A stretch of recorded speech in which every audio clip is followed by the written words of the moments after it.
Happy Memorial Day weekend, everyone. I'm Chef Kate Horning, and we are here today out at our Studio Test Kitchens at Kitchen Concepts. And I want to thank you guys so much for joining me today. We're going to be cooking up a simple and delicious recipe perfect for your weekend entertaining. And if you guys stick around, I'm going to be sharing a simple cocktail recipe as well, because what is a holiday weekend without a good cocktail? So I grabbed my bag at Whole Foods. Let's go ahead and see what we've got going on here today. All right, so I got my recipe bag. It's a heavy one. And my pantry items and my recipe card. And today we're cooking up our split chicken breast with summer veggie couscous. So this one's one of my favorites for this time of year because it's so simple for entertaining a crowd, and it's also got all those delicious summer flavors going on. So I'll show you what else in there. All right, up first, of course, our couscous. And we're using my favorite, the pearled Israeli couscous. So it's almost like a pasta, kind of like orzo meets couscous. So it's so good, and it makes for a delicious, nice salad that can be made in advance, reheated, served room temp. So good. Got some corn, so we're bringing in those summer flavors. 80 degrees here today, so I'm definitely taking full advantage and enjoying the grill tonight. We've got a red bell pepper, gorgeous organic bell pepper. We've got some grape tomatoes. Again, we're trying to use as much organic as possible, and this time of year you're starting to get in seasonal ingredients, so our bell peppers, our tomatoes, they're really easy to get our hands on organic, so you'll start to see more and more of that in your bags. We've got organic basil, so our philosophy here is we use as much organic as possible, so if we can get it, it's in your bag. It's not always perfect, but we do our best. And then we've got some lime, and lime's a fun flavor. I love adding lime to basil. To me, it just screams summertime. It's really light and fresh and bright. Got some garlic cloves, and the last ingredient, and this is why it was so heavy, we've got our gorgeous split chicken breast here. And I love using split chicken breast because you've got your bone in and your skin on, so it really gives a lot more flavor into that chicken. So they're a little more forgiving, especially for entertaining. If you overcook it by a tiny bit, you're not going to notice as much as you would with boneless, skinless chicken breast. And also, they're just juicy and delicious, and they're affordable. They're a little less expensive than your typical chicken breast. So I love to serve these to a crowd. They really are a good way to kind of get everybody plenty to eat, but also stay within a budget. So we've got these guys here. All right, so let's see. Oh, pantry items. Duh. Celtic salt, can't live without it. I just added it to my order this week. I've got it for when I need it, and it was right there in my bag. So I'm gonna put that aside and start cooking. All right, so first things first, the chicken, especially the bone-in skin-on chicken breasts, they take about 25-30 minutes to cook by the time you sear them off and finish them in the oven. So we want to get those started first. Now, if you're doing them on the grill, you can totally do that as well. You just adjust the cooking time based on the heat of the grill. So this is something I would definitely, if I am entertaining for the weekend and spending time outside, I would do the salad in advance and then just grill the chicken breast off right before serving. So we'll get those little guys seasoned up. Let me give my hands a rinse. And when I entertain, I like to typically pick kind of one main dish, and the rest is kind of the supporting dishes. So if I were, making this for a party, which I plan to this weekend, I would make this kind of the star of the show, and then I would have a couple things prepped in advance, ready to go, that I can kind of pull out that are sides and supporting things. So for example, a nice salad, or maybe a cheese platter, or my dessert I would have done in advance. So when my guests arrive, I can really spend time with them and not be stuck in the kitchen. So this is something, doing the salad in advance, throwing the chicken on the grill while my guests are there, no big deal. But the goal is to keep it simple, because I think when we overcomplicate our menu or try to do too much while our guests are there, that's when it can get stressful. And my goal in life is to keep everything simple so I can have more fun. That's what it's about, right? Who wants to be stressed out when you're entertaining? You entertain because it's fun. All right, so good amount of Celtic salt goes on these little babies. And I'm also getting my skillet preheated here, making a mess, over medium heat. So again, if you're doing it on the grill, don't have to do any of this. You can just throw the chicken right on the grill. But if you are doing it inside, just preheat that skillet to medium heat, and that allows us to get a nice sear on those chicken breasts. And I don't know where I'm going with my salt. I'm going to use it like 10 more times. If you guys do want to do the chicken in advance, you can do that. Just cook it a little bit, like pull it out maybe 5 minutes before it's done, and then pop it back in the oven to finish off. And I would just do it on a sheet pan, maybe sear it off on the stove, transfer it to a sheet pan if you're doing it for a crowd, and then leave it out for maybe half an hour to an hour before, do it before the guests arrive, and then as soon as your guests get here, pop it in the oven, finish it off, you're good to go. So that's another way if you really want to simplify the process. Okay, so that's nice and hot. You guys can see my oil is kind of bubbling, but it's not smoking. That's what we want. And then we're just gonna take our chicken here, and these are pretty big. Gorgeous chicken breasts. Get a nice sear. And these are gonna go in the skillet for about 5 minutes. I'm gonna flip them and then finish them in the oven. So while they're searing on this side, we wanna make sure we get the underside seasoned with plenty of Celtic salt. And you guys notice I didn't add any pepper, and that's because pepper typically will burn. So I actually do my salt, and then when it comes out of the oven, I hit it with my black or my red pepper flakes. That way I prevent it from burning. Okay, so get this salt off my board here.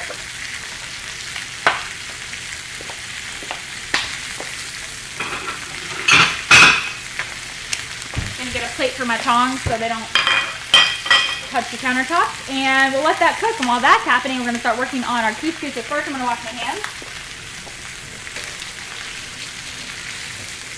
All right, so that's going, and all I have here for my couscous is 1 cup of water. So it's really couscous. It's really simple in that it's about a 2-to-1 ratio of water to couscous. So you can do it in your rice cooker if you want to make it even easier, but I'm just going to do it on the stove top here today. And all you want to do is just bring that to a boil, and then we'll go ahead and measure that out. And I've got a 1/2 cup measure here, so that's ready to go. And I love doing couscous salads up ahead of time because actually, like most pasta salads, is that, you want the fan on? Like most pasta salads, actually it's better as it sits. So if you want to do it up a day in advance even, it's perfectly fine. And the flavors will kind of meld together. And then what I do is I bring it up to room temperature and finish it off with a little bit of olive oil and maybe season it to taste right before serving. So do this in advance if you want, or you could do it up that day right before your guests get there, no worries. Okay, so I'm going to get the corn peeled off while I'm waiting on that water to boil.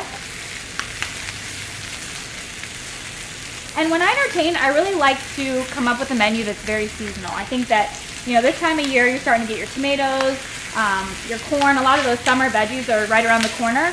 So I really like to plan my menu based on what's in season for a couple of reasons. First, of course, seasonal veggies are way better. I mean, who wants to eat tomatoes in December, but in July and August, they're the best thing ever.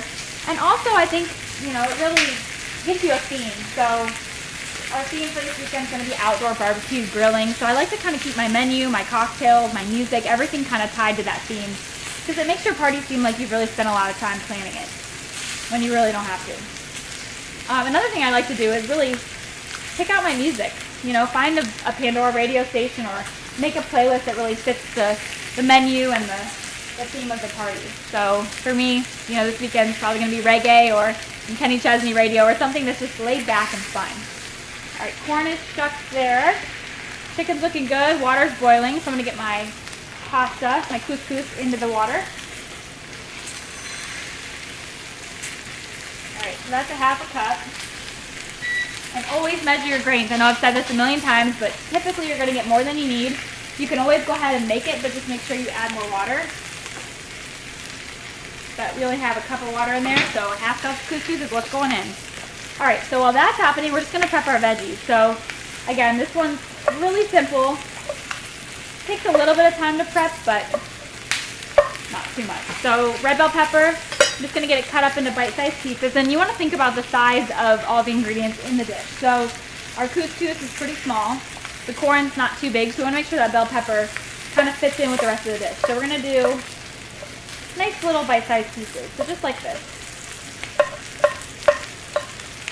Pretty easy. You could use orange bell pepper or yellow bell pepper, or I've been obsessed lately. I don't know if you guys have seen those little mini bell peppers. We use them in a lot of our recipes, but they're really sweet and they're tiny and they're super colorful. So that's another fun thing you can use in this dish as well.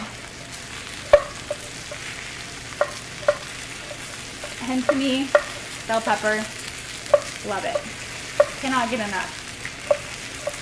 All right, that's pretty easy. That's all ready to go. So I'm just going to go ahead and put it in the skillet. And when I'm cooking my veggies like this, I like to actually get things into the skillet before I turn it on. That way the skillet's waiting on me. I'm not waiting on it. So everything's kind of ready to go. So we'll get that on. And then all we want to do is go ahead and get our garlic. So we're going to start with our garlic and our bell pepper because those are kind of our more hearty ingredients, and then we'll finish it off with the corn at the end. Because corn really, honestly, only needs to cook a couple of minutes. There's nothing worse than overcooked corn because you lose a lot of those juices. So I like to just add it right at the end, give it a little heat, and then turn it off. Alright, this garlic's nice and tight on there, that peel. Getting my butt kicked.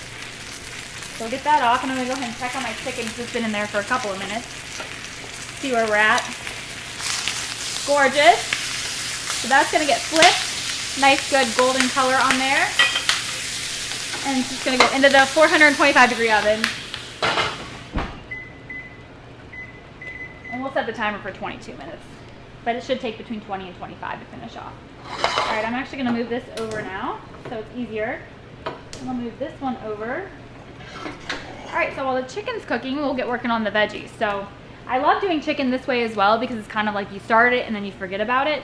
So you don't even have to worry really. If you are doing it on the grill, of course, I would recommend prepping up the salad ahead of time so you can just solely focus on the chicken and of course your guests if they're already there or arriving. But in the oven it does make it really easy. So don't be afraid to use the oven even if everything else is outdoors. Alright, so thinly sliced garlic. And I'm thinly slicing it so it doesn't burn, and it can also kind of cook with that bell pepper and really infuse all that garlic flavor into the dish. And then all we need here is some olive oil, a little bit of extra virgin olive oil, and we're on medium heat here, so that's what I like to do most of my cooking over. A little bit of salt, and then our red pepper. And I like a little kick, so I've got a good amount of red pepper going on there. A good amount of red pepper. Ugh. Intense. Alright. It's gonna be good though, I promise. Okay, so while that's going, I'm just gonna go ahead and get this nice and tender, cook it down for a couple of minutes. And I'm gonna start working on my tomatoes. Okay, so grape tomatoes, I love these guys. They're so sweet this time of year. And I'm actually gonna leave them raw in the salad to add a nice contrast of color and texture and flavor to the dish. So if you like them cooked, go for it, but I like them raw. I think it's going to be nice and bright, and it really lightens up the salad. So we're just giving them a nice cut in half here. You could cut them in quarters, you could leave them whole, it's really whatever you like. Okay, that's looking good.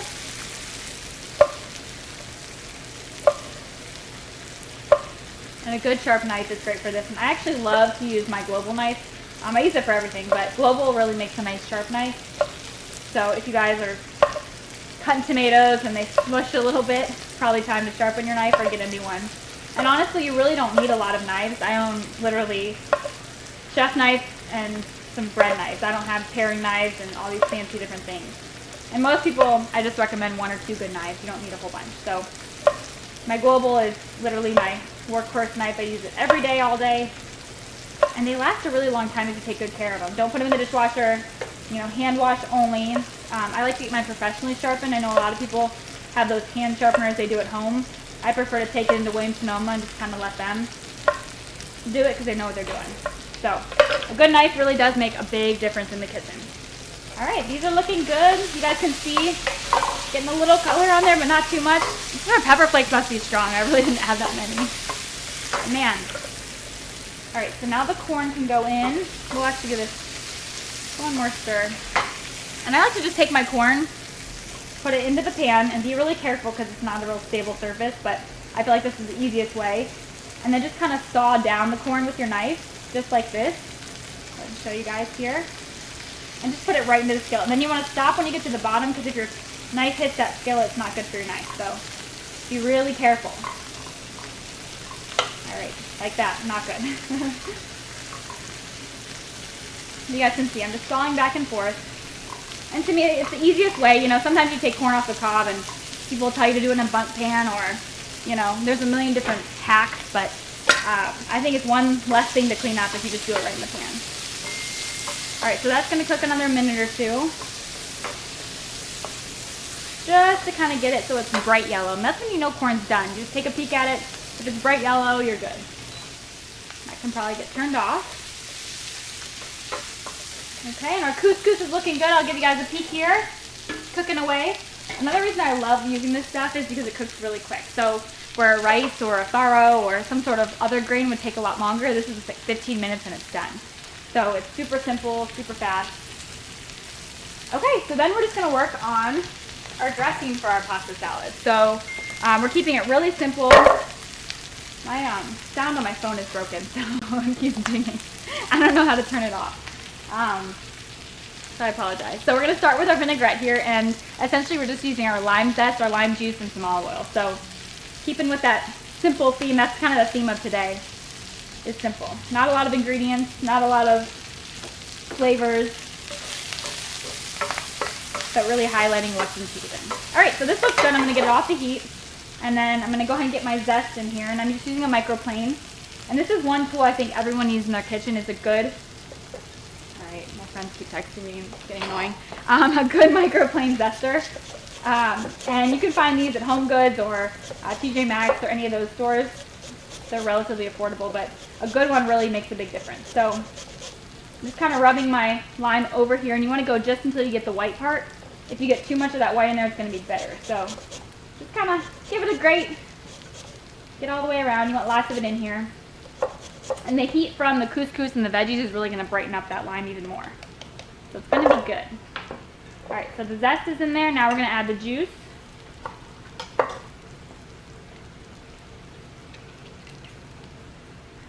And if you have a fancy tool like I do over there, you can use that, but your hands work just as well. And you know, lime and basil to me, you always think of lime and cilantro together, but I just like to switch things up every once in a while, and lime and basil is another fun combination. It makes a good drink, a good cocktail, a good mocktail, but it also makes a delicious addition to this pasta salad. All right, so we got all that juice in there. It smells so good already. Okay, so we're gonna take a peek at our couscous. It looks like it's almost done. So that can come off the heat. So you guys see? I mean, that was what, 10-15 minutes? See how light and fluffy this is? Gorgeous. So excited. All right, last thing that's gonna go in here, olive oil, of course. We're making the vinaigrette. So about a tablespoon. And you wanna remember, you're tossing the tomatoes in there too, so you've got quite a bit going in there. You wanna make sure you have plenty of dressing to kind of coat everything. Red pepper flakes, salt, and then we'll give it a little whisk just to combine all those flavors, but really doesn't get much more simple. And then the couscous is gonna go in first. You wanna get the hot veggies in first because again, like I said, it's really gonna open up the flavor of that pasta salad. So that lime's just gonna kind of get nice and bright from the heat. Okay, so that's in. Easy peasy. Got our veggies here. Again, look at that corn. It's nice and tender and sweet, but we didn't cook it so far down that we lost all the juicy flavor to it. So that goes in. Wish you guys could smell this. It smells so good. That lime is so bright. So that's gonna coat everything. And then the next thing that's gonna go in are little tomatoes. Oh, and all of our basil. We're gonna save that for last. Okay, we'll try to get that here. That's the problem with this cutting board. It's not a huge space. I like to have a nice big cutting board. Lots of space to spread out. Okay, so that's gonna go in there. You guys can see the dressing's really coating everything nicely. It's beautiful. And then the last ingredient is the basil. So all we wanna do here is take the basil, and you don't really have to remove the stem of the basil if it's like this, but if you have a thicker, kind of hardier stem, I go ahead and just pull the leaves right off. So you can make the judgment, but that's what I recommend to do. So we've got our basil there, and I guess I'll remove that stem. And basil is like summer in an herb. I love it so much. When it's 80 degrees, that's what sounds good. Okay, so I'm gonna go ahead and get that all piled up there, and then like we do with our kale or any of our greens, we're just gonna kind of roll it up into a nice tight bundle. And you can do this in batches if you want. And I'm just gonna hold my knife like I always do, and then thin slices. Nice thin ribbons, sweet basil all throughout. And herbs are actually nutritionally great for us as well. So don't be afraid to add herbs in all the time. They add a ton of flavor. You know, there's a lot of flavor for not a lot of anything else. It's a good way to add flavor to healthy dishes. All right. Just popped. So good. All right, and there you have it. That is done. So we're just gonna wait on the chicken to finish off. We've got about 12 minutes left on that.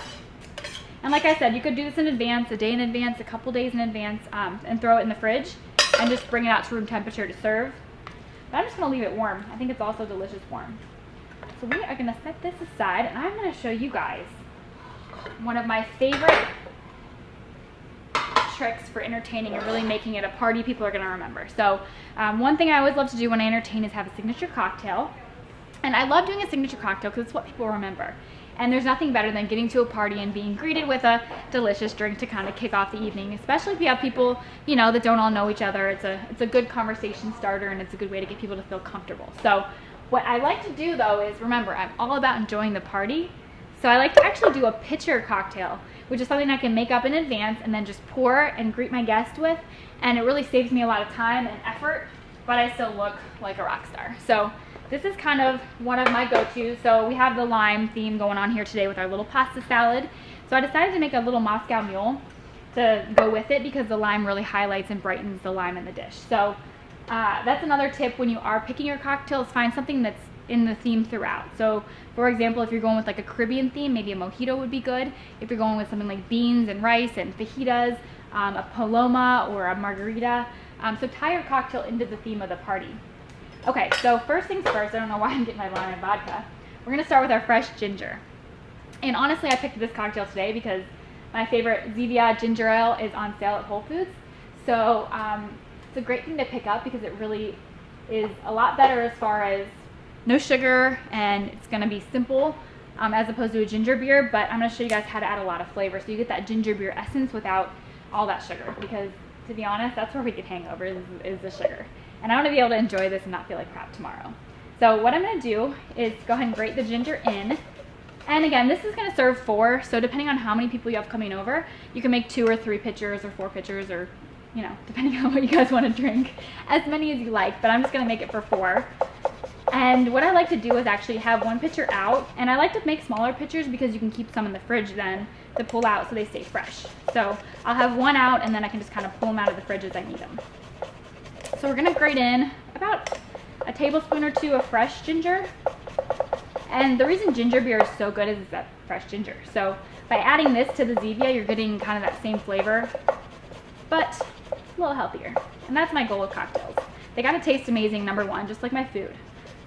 But if I can make them healthier, why not, right? Okay, so that looks good. And you know, you can always garnish with a little extra ginger on top if you want. So the next thing we're gonna add some lime juice. So I'm gonna do 2 limes, these are pretty big. And I'm just gonna squeeze them right on in there.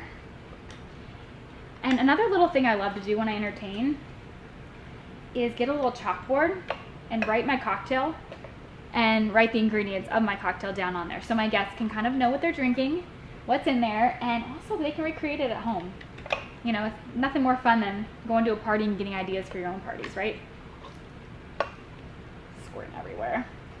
So we'll get a good amount of lime juice, and I like to garnish with a lime too, so I don't go too crazy in the cocktail itself. But 2 to 3 limes is usually good. Alright, so that looks delicious. And I'm gonna go ahead and cut this one up. Just put it in there so you have a little bit of lime in there. So it's pretty, because remember, people look at things and they see things first before they taste them. You kind of eat with your eyes, so, or drink with your eyes. I don't know if that's an appropriate thing to say, but yeah, so make it pretty. And then we're gonna add about 6 ounces of vodka. So I usually do 1 1/4 to 1.5 ounces per person. So a good amount. You want them to be strong enough where you can taste it, because I think there's nothing worse than drinking a cocktail and not realizing how strong it is, and then you drink too much. And then we'll do 1 can of this ginger Zevia. All right, and then all we gotta do, the fun part, not only took, it took 4 minutes to make. So if you say you don't have time to make craft cocktails for your guests, I can argue with you now.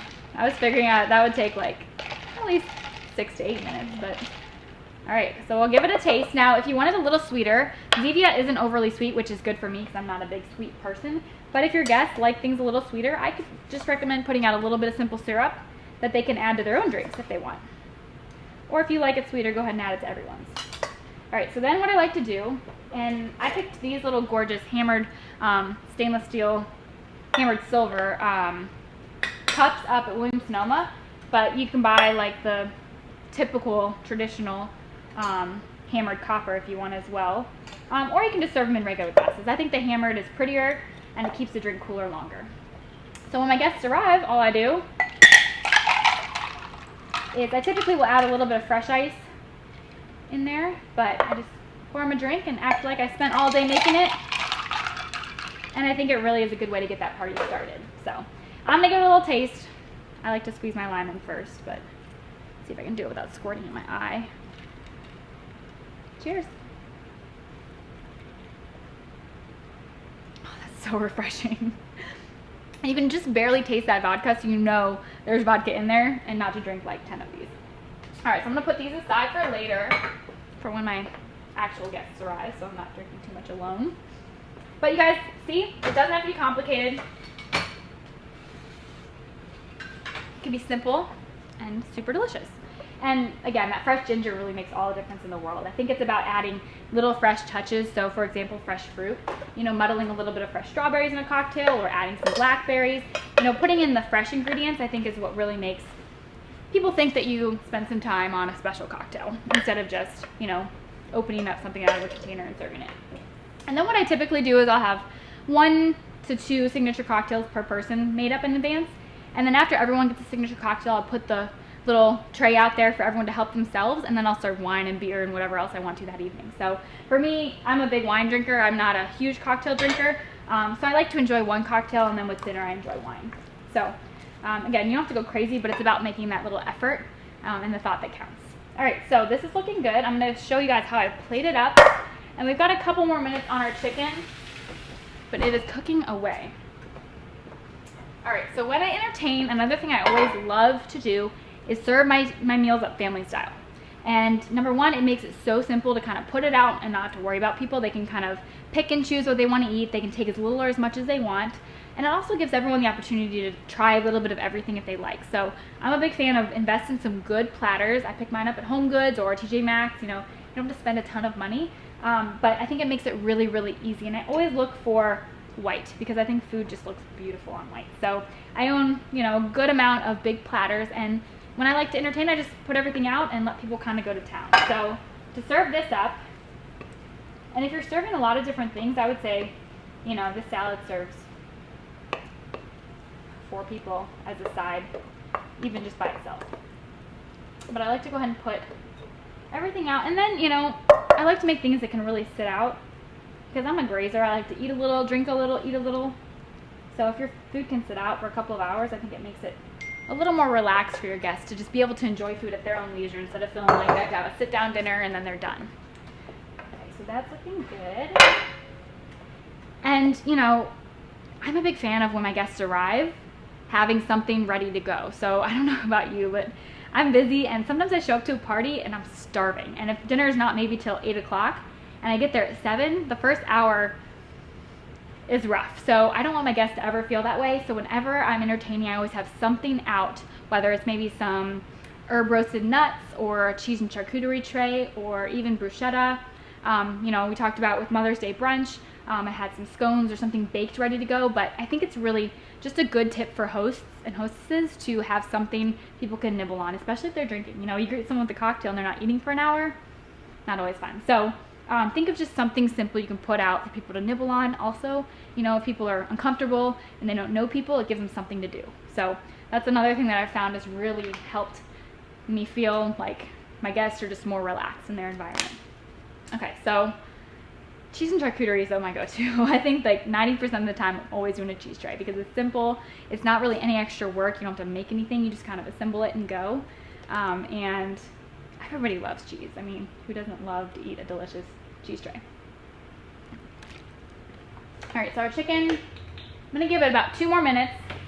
Let it finish off because those are pretty big breasts, and you always want to pull them out and let them rest for a few minutes too before serving. That's another tip when you're entertaining. Maybe grill everything off and then let it sit for like 5 to 10 minutes before dinner's ready. That way things can juices kind of go back up into the chicken. It cools down enough that people, if they eat it right away, they're not going to burn their mouth. And, make sure everything's good and cooked through. Okay, so let's talk about Healthy Passion for a couple minutes really quick before this is done. So we are getting ready to update our dinner tonight menu with some great new stuff. If you guys don't know about dinner tonight, you can order every single day by 3 p.m. for pickup after 4 typically. So it's same day pickup if you need to know, hey, what should I have for dinner tonight? If you have last minute guests, if you want something that's simple and you don't want to think about it, definitely check that menu out. You can sign up for the service, ahealthypassion.com, and the dinner tonight menu is always there. You can order it any day of the week, Monday, Sunday, Tuesday, whatever, and we have a lot of good options on there. And then also, our new meal plan comes out Monday, so if you guys missed this week or if you're new to the service, our new menu comes out Monday, and you can order it between Monday and Thursday for pickup the following week. So meal plans are great for you if you want to plan ahead, if you're looking to stick to a healthy lifestyle and really want to make sure meals are not something you have to worry about. And they're also awesome because you can literally order it, walk in, pick up a bag, walk out, and all of your grocery shopping for the week can be done. So if you're in the market for simplifying your life, definitely check out our meal plans, which are also available if you sign up at ahealthypassion.com. So that's kind of what we got going on. We're still doing curbside from noon to 4 p.m. So that's another thing. If you have kids and you don't want to drag them into the grocery store, you can order your groceries online and pick up via curbside and not even have to step foot in the grocery store. So that's another really cool feature that we're really enjoying, and we've got a lot of great feedback about from our customers. Okay, so I need to find some little oven mitts here, because last time I tried to use that dish towel to pull stuff out of the oven, not good. All right, so our chicken should be done. I can't turn off the timer with my oven mitts on there. All right. And if you're worried about your oven smoking, just move your racks down a little bit. So what's happening is actually the fat from the chicken is hitting the burners there, and it's causing smoke. It's not bad, but if you are concerned about that, just move it down. All right, and then I just need some tongs. I got my grilling tongs. I'm ready for Memorial Day now. They're huge. So what I like to do, and look at that golden deliciousness. What I like to do is just lay my chicken right on top. So if you have vegetarian friends, you can totally just put some of this to the side or in a separate bowl. And I like to serve my chicken or whatever meat I'm grilling up right on top. I think it just makes it look really pretty. And those are big. You could even take a cleaver and whack them in half if you want as well. And the last thing we're going to do here is move this so I don't burn myself. And then we're going to finish everything off with a little drizzle of olive oil, because why not, right? So that's going to go right over top, and it just makes everything look better, right? Okay. And then I'm going to grab my cocktail. I don't remember which one's mine. I guess this one, huh? And I'm going to move my grilling tongs out of the way and grab a fork. And I'm going in. I'm going to give this gorgeous plate a taste. But first I just want to show you guys, like, so simple. And I'm pretty sure if I serve this, plus, a simple dessert, I'm going to look like a rock star. And no one has to know I spent 25 minutes on all of this. So it can be simple. Entertaining does not have to be stressful, no matter what you have experienced in the past. Just stick with me, I'll show you how to make it simple. All right, here we go. Oh yeah. Bright and fresh, a little bit spicy, but you do you. Make it the way you like it. With those raw tomatoes, with the lime and the basil, so good. All right, I'm gonna enjoy this and this. And you guys enjoy this weekend. Relax, spend time with friends and family, cook up some delicious food, make a good cocktail, and enjoy. I'll see you next week, guys. Bye.